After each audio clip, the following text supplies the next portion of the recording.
ng industriya ng musika dati, di ba? Ano ang maipapayo mo katulad ni Christian Paulo and Miss Fatima na magaling nating mga awit din, no? Na ano ang dapat nilang baon kapag nandoon na sila sa spotlight? Ang naman dyan, sa puso mo lahat. Yun ang maging totoo ka sa ginagawa. Maging totoo ka sa... Pag kumakanta ka kasi, hindi lang naman binabahagi mo yung lyrics sa mga tao. Yung storya mismo nito.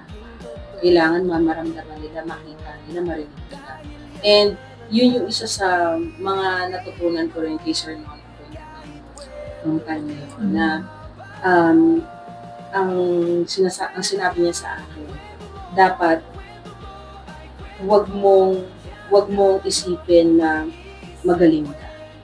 Dapat ang maging puhunan mo is yung marunong. Kasi once na sinabi mo sa sarili mo na magaling ka, people will expect more. Magaling niya, gawin mo nga ganito, gawin mo nga yan. Alam mo yung sobrang extreme na ng mundo eh. Yan lang ba magagawa mo? Baka pwede pa, gawin mo pa to, taasan mo pa. Pero pag sinabi mo sa sarili mo na, marunong ka, people will listen. Ito lang ang kakayanan mo, ito lang ang kakayanan mo, ito lang ang range mo. Listen. Kasi alam namin marunong ka kumanta. Hindi mo pinasikat kagad sa amin na magaling ka. Na, di ba? Yun ang nangyayari ngayon eh. Kung nakakapanood ka ng ibang mga singers, may isang kanta na kailangan gawin ko pa na mas maano pa. Ang dami pang slur, ang dami pang mga ginagawang exhibitions. Pero ang nawawala na yung essence ng kanta. Alam mo yung sa simple lang ng kanta na yun, pero sa dami ng ginawa mo, nawala na yung halaga eh. So yun yung dapat mong maintindihan. Hindi lang yung lyrics, kundi yung kwento mismo ng kanta. Okay.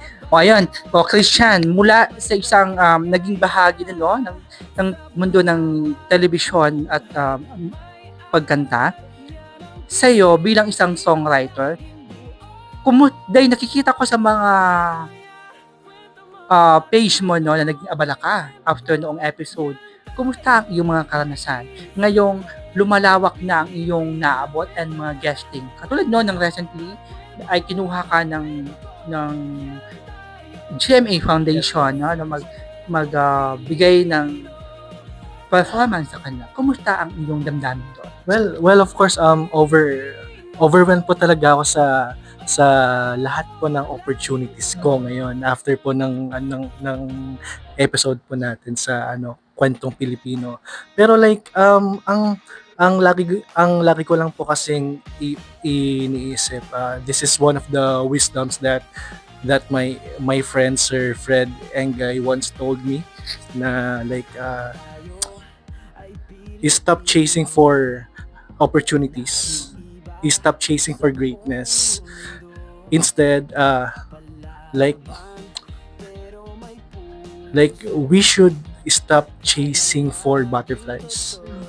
Instead, why not build a beautiful garden and let those butterflies come to you? Same as well with the opportunities, like yun, kaya I am really trying hard to improve myself each and every day, so that yung mga opportunities na yun na lang yung sila na lang yung bahalang mag-approach sa akin. And so, ganoon po.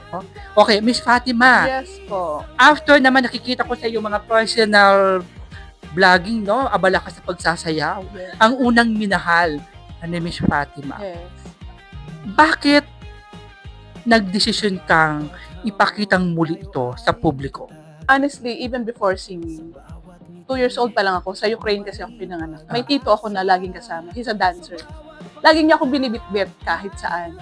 So, yan ang una ko naging talaga. Yung pinakauna kong talent. And then, naging choreographer ako ng mga corporate companies. Marami akong tinuruan ng mga festivals. And actually, kahit hanggang ngayon, nakikita ko yung mga tinuruan ko noon, nagtuturo na rin sila. So, it was always in my blood, the dancing. Hindi yan nawala. And na gusto ko pa rin ipakita, hindi para not to brag, not to brag, but to inspire. Because especially sa age natin, marami siyang purpose eh.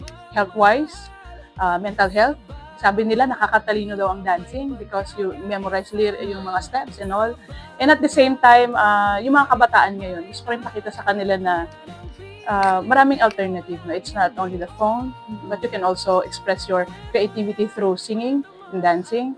So that's why pinapakita ko din yung other side. And then after that, I did the modeling for a very long time. And then singing. So inisa-isa ko yung talent ko. And I'm so thankful for sa Panginoon natin na dahil diyan naka-survive tayo. Hindi tayo masyado tinamaan ng mga anxiety. So, yan, kasabayan ko yan. Kaya, laban. Sabi nga, ano mo nga kanina, di ba? Hanggat humihina ka, Oo.